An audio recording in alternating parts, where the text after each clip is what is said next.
Donald Trump's new EPA boss has started a review that could overturn California's ban on internal combustion engine cars. If this is true, then I've got to say I'm not just disappointed, I'm furious. This is insane. I don't see how the federal government can overturn an individual state's decision to ban something that causes cancer, that causes depression, that causes all kinds of negative outcomes.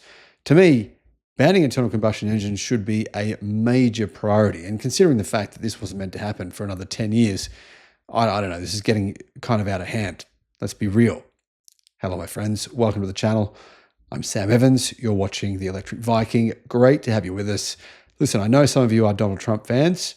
I'm not having a go at you personally, but this is going too far for me. And there are some other things that I think have gone too far as well, and this is certainly one of them. Tariffs on foreign-built cars aren't the only plans for President Donald Trump and his team that they've been working on, which will have a huge impact on the automotive industry. Now, these tariff wars are kind of being thrown around left, right, and center. No one really knows what's going on. It seems a bit chaotic. I can't even follow it myself, to tell you the truth.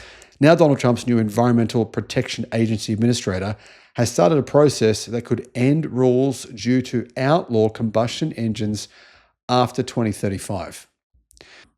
Now, in addition to that, the EPA has freezed grants and threatened to cut over 1,000 jobs.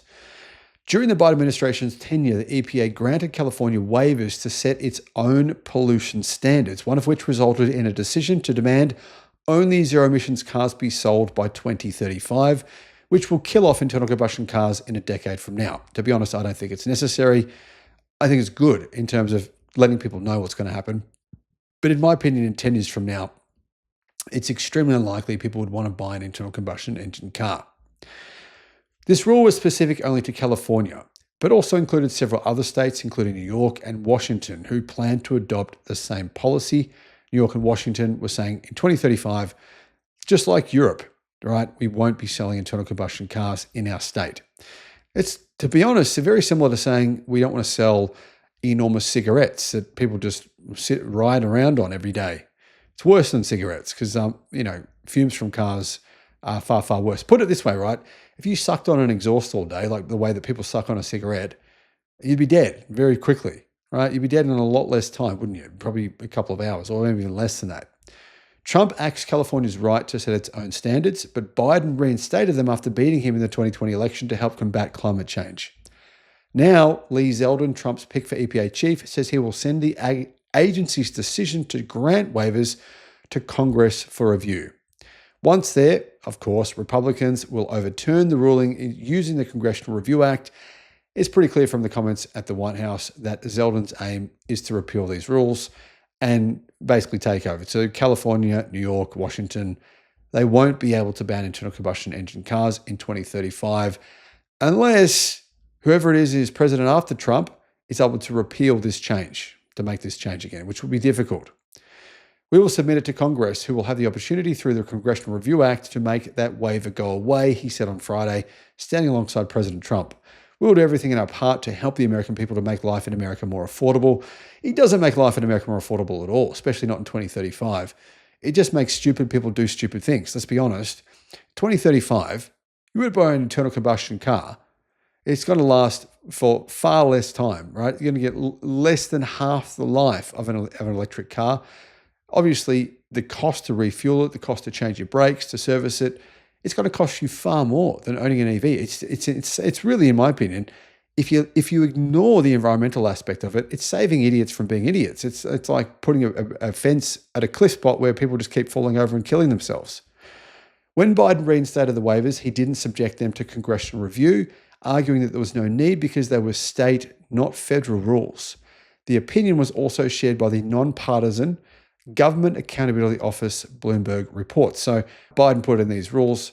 Basically, there was no real opposition to this. It just sounded like a good idea.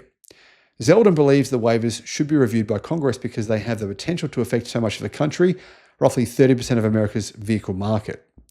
So, is this really coming from car brands that don't want to sell electric cars? They don't make a profit selling electric cars. Maybe that's part of it. The American people are struggling to make ends meet while dealing with rules that take away their ability to choose a safe and affordable vehicle for their families. Really, electric cars are not safe and affordable, or won't be affordable in 2035. Well, we all know that's incorrect. As an agency, we're accountable to Congress, but most importantly, we must be accountable to the American people. Blah, blah, blah.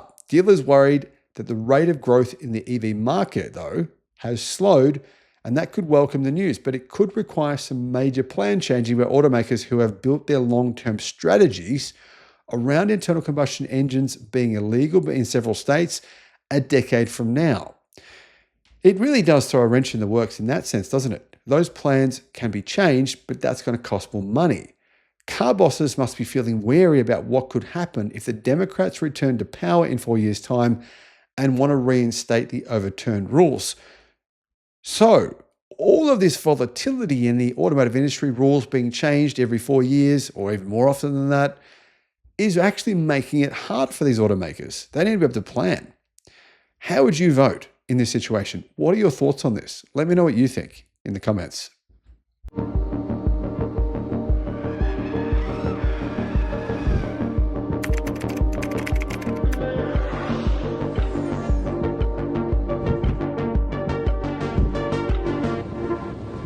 New data has been revealed in the United States. Now, this doesn't cover Tesla because this is just for dealerships, but it says that people who buy EVs are happier than people who buy internal combustion gasoline-powered cars. They feel like they're not getting ripped off by the dealers as often when they buy an EV. Now, if this data included Tesla, I think the numbers would be much more heavily skewed in the favor of electric cars, because when you're dealing with Tesla and your dealership experience with it is actually really good, because they're not trying to sell you anything. You've already bought the car online, so they don't need to pressure you, make you feel like you got to pay hidden fees and charges.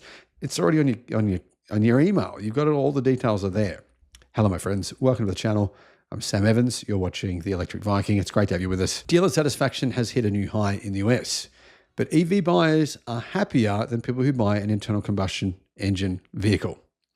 Cox Automotive has released their latest car buyer study, which looks at thousands of people and assesses, what their experience is going into a dealership. They said buyers had a 75% satisfaction rate when they bought internal combustion engine vehicles. And factors for the reasons behind that is because of incentives, bigger discounts, more inventory, and digital tools. So basically buyers are saying, I had a good experience because these dealerships, they've got too many cars. And so they gave me a discount and there was already vehicles sitting on the lot. Woohoo, wow. And this is actually backed up by statistics, because there has never been more cars sitting in American dealerships than there is today. There's more than 3.2 million cars in inventory. That's a lot of cars sitting in inventory. But satisfaction depends on what car you're buying.